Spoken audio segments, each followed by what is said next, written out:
So yung mga Dabarkads, mga kabiyaya, isang mabiyayang araw po sa ating lahat. So yun po mga Dabarkads, mga kabiyaya, no? So balitang balita ngayon at viral na viral. Di umano na may dapat nang ikatakot ang halusos sa TVJ. Ano kaya ito, no? At kailan lang ay binalita po ito, no? So dito talaga para sa akin, matakot na talaga kayo. Kasi parang binaypas nyo ang TVJ simula nung mawala si Tito Sotto sa gobyerno, no. Alam naman na natin na hindi na siya senator, pero eto na nga, no, ito na yung tinatawag na sa oras na mangyari to bibinggo talaga, may bibinggo talaga. At ito panoorin din po natin na kung saan itong isang vlogger na naman na nagpuputak-putak na di umano ang EAT daw o ang TVJ ay may scripted daw yung mga ibang mga pinapalabas sa kanilang show. Ano kaya ata naman to? Sakit na naman ulo natin dito. So unahin po man natin itong video na kung saan ay si Tito Sotto ay mukhang babalik na ng Senado. Mukhang tatakbo ulit ng politiko. Alam naman natin, pangalawa ata siya sa pinakamataas na survey na maaaring manalo, no, si Tito Sotto. So hindi na po bago yan eh.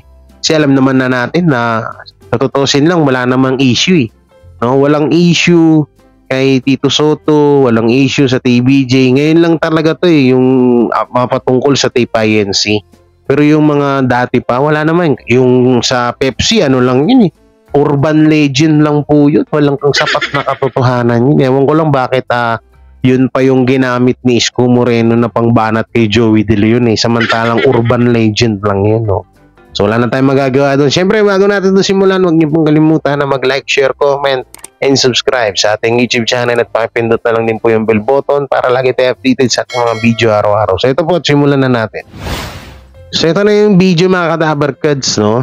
So pilayin na natin para mas maganda. Magkahiwalay na nakipagkita si House Deputy Speaker Gloria Arroyo kina dating Pangulong Rodrigo Duterte at dating Vice President Leni Robredo. Sa mga larawang in-upload ni Senator Bongo nitong Sabado, kitang magkasama sina Congresswoman Arroyo at dating Pangulong Duterte. Kasama rin nila si dating Senate President Tito Sotto. Ayon kay Go, nagkwentuhan at nagbalik tanaw lang daw ang tatlo. Bago yan, lumabas naman noong Miyerkules sa social media ang larawan ni Arroyo kasama si dating Vice President Robredo. Sa isang pahayag, kinumpirma ni Arroyo ang pagkikita nila ni Robredo na tinawag niyang social dinner. Pinag-usapan daw nila ang politika sa Bicol.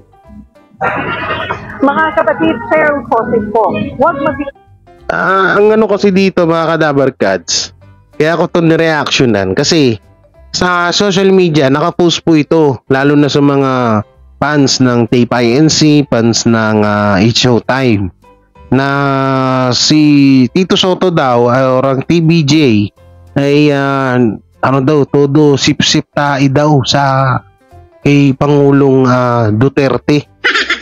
Sabi ko, what? Ay, ano pinagsasabi na naman itong mga to? No, ano daw sila? Kaya kailangan na daw tumakbo ni Tito Sotto sa pagiging senator or babalik sa pagiging senator or tatakbo bilang presidente para daw mapasara na ang It's Showtime at ang fake bulaga. Sabi ko, ano ba naman mga mindset tong ito? Grabe mas advance pa kayo sa advance. Ay, nako. Tingnan nyo yung mga post ng mga supporters. Hindi ko na nga lang talaga pinapakita sa inyo kasi sabi ko, wag na kasi baka mamaya i-bash nyo pa eh. Malintikan pa tayo dyan eh. Sabi ko, ano ba naman itong mga taong to? Eto naman kung sakaling babalik man si Tito Sotto bilang senator, alam naman natin na naging Senate President yan si Tito Sotto, no? Dahil alam naman natin na wala naman talagang wala man talagang ka-issue yung tao na yan eh, yung TVJ. Ngayon lang talaga nagkaroon ng mga issue yan eh. Hindi dahil sa TPINC, diba? Pero kung babalik man sa senator or tatakbong muli si Tito Soto, wala akong problema. Dahil wala namang isyung nangyari ng mga ano dyan no? Yung mga kurakot, wala namang ganung issue si Tito Soto. Kaya kapag bumalik yan, tumakbo ulit yan, sure bull yan, mananalo yan. Siyempre hindi natin papabayaan yan, TBJ yan diba mga kadabarkads? Press 1 nga dyan. Akala mo live no? Ewan ko ba dun sa mga vlogger or sa mga supporters ng kabilang panig na yun nga, yan, kinakalat na ginagawa, binibigyan nila ng issue. Sabi ko, picture pa lang yan picture pa lang yan, kasama si Bongo, si GMA, si Gloria Macapagal-Arroyo, si Duterte, picture pa lang yan, pero ginawan na nila ng issue. Paano kung tawag dito, paano kung video or may sinabi pa dyan, di lintik na yung galit nila. Ay nako, ewan ko na sa inyo minsan sumasakit na lang talaga ulo ko sa inyo. Meron pa nga dun sabi, si Tito Soto nagsumbong na kay Duterte para ipa-shutdown na. Ang haba-haba pa nung text. Sabi niya, si Tito Soto nagsumbong kay Duterte. Alam naman natin si Duterte ang nagpa-sarado or nagpa-talsik ng ABS-CBN, ito ganyan. No? Kaya si Tito Soto daw lumapit daw kay Duterte para mas mapalakas pa ang mga gagawin na hakbang ng gobyerno laban daw sa It's Showtime. Sabi ko, patay tayo dyan, gobyerno. Nasabihin na naman ni Spigol nito, pinagtulong-tulungan ng It's Showtime, patay tayo dyan. Di alam niyo, ito mabalik nga tayo dun sa usapang senator. Kung tatakbo man ng senator or vice president or si Tito Soto, sure ball na mananalo yan. Dahil wala naman nagawang pangit yan dito sa Pilipinas at wala naman ng issue. No, walang ka-issue yan si Tito Soto. Hindi katulad si Vice Ganda yung pinoproklama nila na tatakbo daw or pwede daw tumakbo ng president. Ay sure bull daw na mananalo si Vice Ganda, anak ng teting na yan. Hindi nagkainan na lang tayo ng icing dito. Magkainan na lang tayo ng icing, no, mga kadabarkads. Ano ba naman kayo? Pati ba naman si Vice Ganda pinupush nyo maging presidente? Yung pagkain nga lang ng icing ginawan ng kabastusan diba? Hindi na lalong naubos yung kaban ng bayan kay Vice Ganda. So yan, tapusin na natin yun. Ito, punta tayo dito sa isang video na kung saan ay patuloy pa rin po yung ginagawang paninira kay Maine Mendoza, kay Alden Richard. That's lalong-lalo na sa TVJ. So hanggat hindi natin to napapatigil, hindi natin to tatantanan tong siraulong to. Napakasiraulo talaga tong vlogger na to. Ewan ko ba? Nalulunok nila yung mga ganitong content. Pero masabihan mo naman ng EAT ng may scripted daw. Yung si Tito Vic and Joey daw yung nagpupush kay Maine Mendoza na pakisamahan na lang si Atayde. Ay naku. Ay ko grabe. Primo pati pa naman yun. Ito po, panoorin nyo. So ito mga Adaparkads, ito na yung video. Dito, sa mga unang video niya, sabi niya, maraming nagpapalaganap ng mga fake news laban sa kay Maine Mendoza at kay Alden Richard. Pero siya, anong ginagawa niya, ganun din naman. No? Grabe tong vlogger na to. Ang galing gumawa ng ang galing niyang gumawa ng content. Yung pinapakita niya rin na binabasa niya, hindi rin natin alam kung sino yan at kung saan niya nakuha. Kasi wala naman siya sinasabi. Wala siyang sapat na batayan kung totoo ba yan o hindi. So ito na lang po, panoorin nyo. Kasi nga, nagtiwala sila na without all the fans, kayang-kaya ng mga toxic mainers na itayo ang isang Maine Mendoza. Diba? Yan yung mga pag-uusapan natin maya-maya lamang. At bukod nga riyan, ang dami kasi nagpupumilit, napakaraming nagpupumilit na live daw lahat ng pinaglalabas sa mga EAT. Live daw po lahat yon. O sige, para ho. Bakit kailan ba nag-skip? Kaya nga live on air nga Si Raul. O yung baka sinasabi kasi nito yung baka sinasabi nito yung tawag dito yung kapag nag-advertise yung TBJ, yung EAT, ano po yun replay po yun. Parang ano lang, commercial lang kasi nila yun. Yung kay Karen, yung kay kay Raisa May. Baka yun yung sinasabi nila na scripted. Paano araw-araw naman live show yun. Paano sasabihin mo? Tanga. Sa mga nagpipilit na talagang live na live yung mga pinagpapalabas nila si EAT, pakipaliwanag po ninyo ang lugar kung nasaan sila kanina. Nakita nyo naman, di ba? Nakita nyo naman na direct Asan ba sila kanina? Sige, pagtas itong video, search natin. araw. Pero kung kayo ay nakatira malapit lang sa lugar na yan, masasabi nyo po na hindi live ang ginawa nila. Dahil direct ang araw nung sila po ay nagpalabas ng sugod bahay sa EAT. No? Hindi po yan live. Alam nyo naman po kung anong schedule nila. Alam niyo naman po kung paano magtrabaho ang scheduler na meron po sila dyan sa EAT. Okay? Kaya nga sinasabi nila na araw-araw naman daw pong busy si Maine Mendoza doon, dyan sa EAT, ano? Hindi po. Ulitin ko lang, wala na pong ibang proyekto pa ang isang Maine Mendoza kundi EAT na lamang. Wala rin pong bagong endorsements na pumapasok. Bakit kanyo? Wala na daw endorsement si Maine Mendoza. No, dahil nga daw alam ko na sasabihin niya kahit hindi niyo pa sinasabi, karugtong niya diyan. Bakit ba wala nang endorso o endorsement na kumukuha kay Maine Mendoza? Sasabihin niya naman yan dahil na naman sa EAT. Ang daming ni Maine Mendoza, ang daming proyekto. Ang ogag nitong vlogger na to, Bopuls. Abnormal, Bopuls, ogag.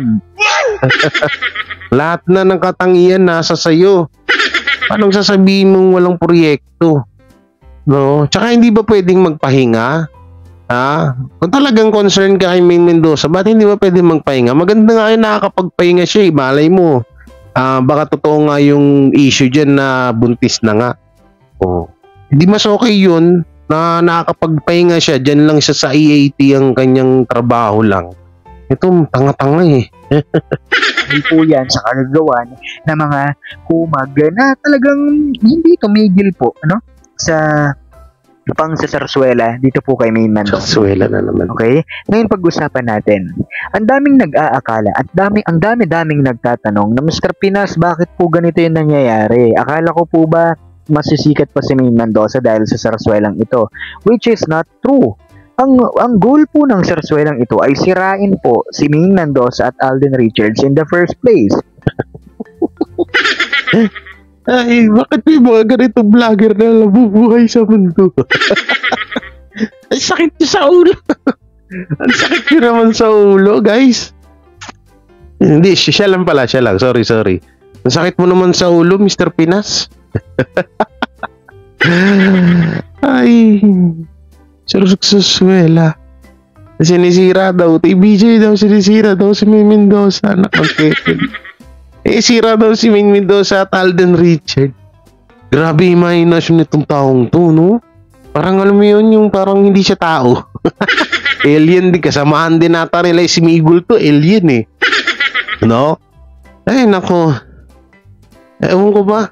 Hindi, sa totoo baka sabihin nyo, bakit mo kasi pinapansin si Sir Jay? Hindi kasi, kung mapapanood, kung nandun po kayo kasi sa channel niya, yung comment section po dun, ang daming naniniwala sa kanya. Kaya sabi ko, nagtataka ako, sabi ko, grabe naman to.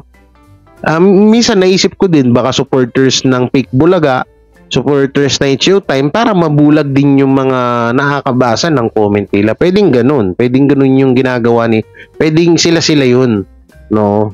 Para lang makahatak sila or makabulag sila ng iba pang dabarkads. Grabe tong vlogger na to. Kapag magkahiwalay na nga po sila, sisirain pa nila ang isang Maine Mendoza at isang Alden Richards ng tuluyan. Para nga naman sabi nga nila, masawata yung kung dati baga pa lang dapat pinapatay na. Ganun yung kanilang paniniwala. Pero hindi po doon nagtatapos ang lahat. Okay? Ngayon, nararanasan po nila ang pinakamahirap na yugto ng buhay ng isang Maine Mendoza sa showbiz. Ulitin ko, sa showbiz, hindi in reality. Okay? Dahil syempre, alam naman po natin na kapag ikaw ay nasa peak ng kasikatan, hindi ka mawawalan talaga ng hangga't maaari hindi ka nila aalisin. Hindi ka nila aalisan ng endorsements, hindi ka nila aalisan ng proyekto. As much as possible, every day, makita ka ng mga tao, gagawin po nila yan. Okay? Pero dahil nga po sa ito nga po yung style ng EAT, gusto nila ang laging sikat lang, TBJ at kung sino-sino pa dyan, yan o nangyayari ngayon kay Mainman. Wala tayo gusto doon sara ulo. Wala talaga matinong sasabihin to. Bobo. Basta, pakiamin nyo na lang po. Okay? Pakiamin nyo na lang po na without Aldab fans, hindi po kayang itayo, no, sa tugatog ng tagumpay ng mga toxic Mainers at mga R-Main fans itong si Main Mendoza. They still need Aldab Nation. Okay? Kaya nga ang dami nagtatanong, lalong-lalo na po yung si Ate Tyrinda, no? Ano na kaya nangyari sa mga fans ni Ate Main? Ate Main ang tawag niya. Ano na kaya nangyari sa mga fans ni Ate Main? Dati, lagi siyang number 1 sa Twitter. Ngayon, wala na. Hindi na rin talaga ganun kaingay ang kanyang pangalan. Well, wag ko kayo mag-alala. As long as nandito tayo, patuloy pong pagsuporta natin kay Main Mendoza. Whatever happens. Akala mo naman napakasikat mong hayop ka. Akala mo naman napakasikat mo, makapagsalita ka na makapagsalita ka na tawag dito. Yan nyo po kasi nandito naman po ako. Wisit na vlogger na to. Ang pangit no? Alam nyo, sa pagiging artista, normal po yung pagbagsak. Normal yung hindi laging nasa Erika. Ano ka ba? Ano ba naman mindset yan? Ang mga artista, may paganyan-ganyan lang yung buhay niyan dyan. No? Hindi pa tataas, bababa. Ngayon, kung yung sinasabi mo, kasi posible na wala ng endorsement si Main Mendoza. Kasi pagkakalam ko sa token text, ano po ba yung isa? Marami. Meron pa siya. Alam ko ang dami. Ewan ko lang dito sa bobong vlogger na to kung bakit ganyan yung sinasabi kay Main Mendoza. Tapos sasabihan pa yung TBJ na gumagawa ng scripted, no? Na yung live daw, hindi daw yung iba daw dyan, hindi totoo. Ang pangit lang. Pinag-aaway niya, binubulag niya yung mga Aldab Nation or Aldab supporters na wag suportahan ng TBJ. Bakit? Saan ba sumikat si Main Mendoza? Diba sa TBJ? Bobo ka ba? Sa tingin mo maano yan? Kukunin ng sisikat yan sa si Main Mendoza kung hindi dahil sa TBJ. Bobo ka? Hindi, nakakainis ng mga sorry sa words na bobo Nakakabobo kasi alam niyo yun yung sinisira daw ng TBJ yung career ni Main Mendoza. Paano sisirain ng TBJ? Sila nga nagpasikat dyan. Diba? Sila nagpasikat dyan. Paano sisirain ng TBJ? Tsaka ika nga ni Bossing Vic Soto, para nanilang anak yan si Main Mendoza. At marami nga nagsasabi na may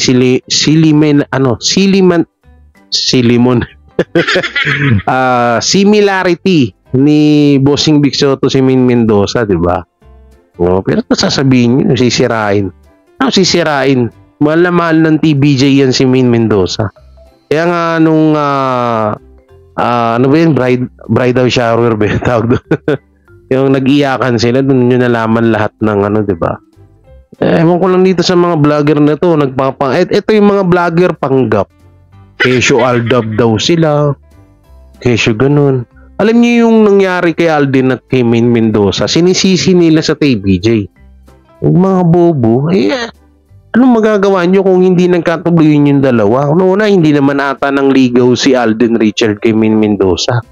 Wala nga naman na ipagsiksikan ni Main Mendoza yung sarili niya para kay Alden Richard. Ay nako. Diba? Isipin nyo mabuti yun. Okay, tuloy pa natin. No? Talagang basta pagdating kay Main at kay Alden, talagang pantay po ang ating treatment sa kanila. At ito na nga, hindi pa rin nila tinatantanan ng isang Alden Richards para lang po magawan ng proyekto. Siyempre, sabi nga nila, ang bunga, ang punong-puno, hitik sa bunga, ay siya yung binabato talaga para malaglag ng malaglag, di ba? So, ito na ho yung nangyari. Si Alden Richards po, gusto pang agawan itong mga R-Main fans ng proyekto.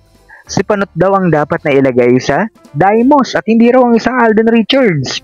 Well, Kita nyo? Yung ginagawa, wala namang ganyang issue. Sa totoo lang, hinanap ko to. Walang ganyan issue na nangyari. Siya lang talaga yung nagsasabi. Inaagawan daw ni Atayde ng proyekto si Alden Richard. Bakit naagawan? Una mayaman na yun, tsaka may maraming trabaho si Atayde. Tsaka matagawan na may mga kanya-kanyang manager yung mga yan. Yung mga manager yung nagbibigay ng trabaho dyan kay Alden Richard. Paano nga agawan? Bobo nito. una sa lahat, hindi po welcome sa GMA. Okay? Hindi po welcome sa GMA. Ito pong si Panot.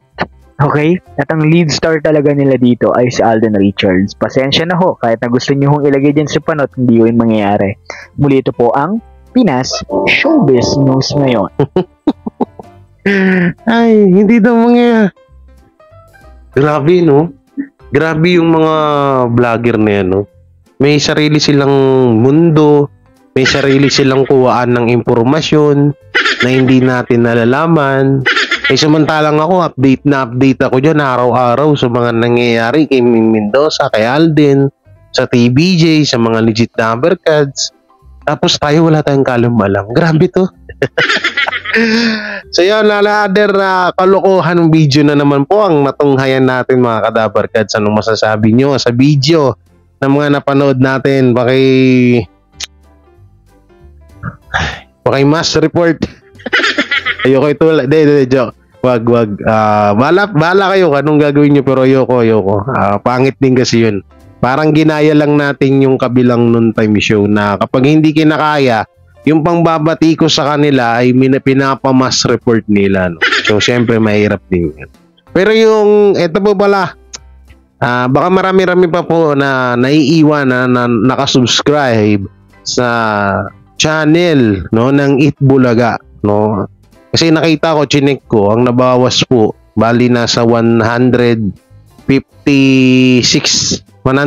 plus na po ang nabawas sa subscriber ng 5 million na channel ng Itbulaga na hawak ngayon ng Tape INC. So, sabi ko, wala pa yan. Hindi pa nalalaman kasi siguro ng iba na legit Dabber Cards. So, yung iba baka hindi marunong mag-unsubscribe. Pero, yun nga, pinapanawagan at pinagtutulong-tulungan ng legit Dabber Cards na mag-unsubscribe na nga doon sa channel na yun. Ngayon, kapag sa oras na maiano na yung kaso ng TBJ laban sa Tape INC at makuha na yung channel na yun, di mag-subscribe na ulit tayo, no? Pero ngayon in fairness, nakaka 1,500 viewers na sila simula nung ginamit nila yung channel ng Itbulaga. Ang galing. Kasi nung nakaraan, hindi sila makaano eh. Pero ang malupit yung sa Facebook nila, 200k follower. No, kada araw tumataas po ng 1.5 ang following or followers ng Tape INC, pero wala pong nanonood. 300 lang. 400. Hindi ko alam, baka nagbo-boosting sila eh. No, pwede rin ganun eh. Para lang pang display lang yung followers na marami, pero wala naman nanonood. So yung mga Dabber Cards, hanggang dito na lang itong video natin. Anong may bibigay nyo komento sa mga bidyong na pag-usapan natin ngayon. So comment nyo lang po dyan sa baba. Siyempre, andito tayo palagi para supalpalin yung mga vlogger na nagluluto ng mga issue laban sa TBJ. At siyempre, sama nyo na yung mga katunya nila Ming Mendoza, Alden Richard, Jose Manalo, Wally Bayola, no?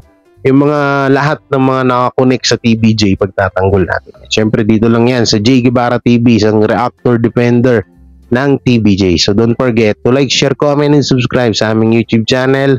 At pakisama na rin po yung mga kasamaan ko na nandiyan sa description ng kanilang mga link. At ingat po kayo palagi and God bless and peace. Bye-bye.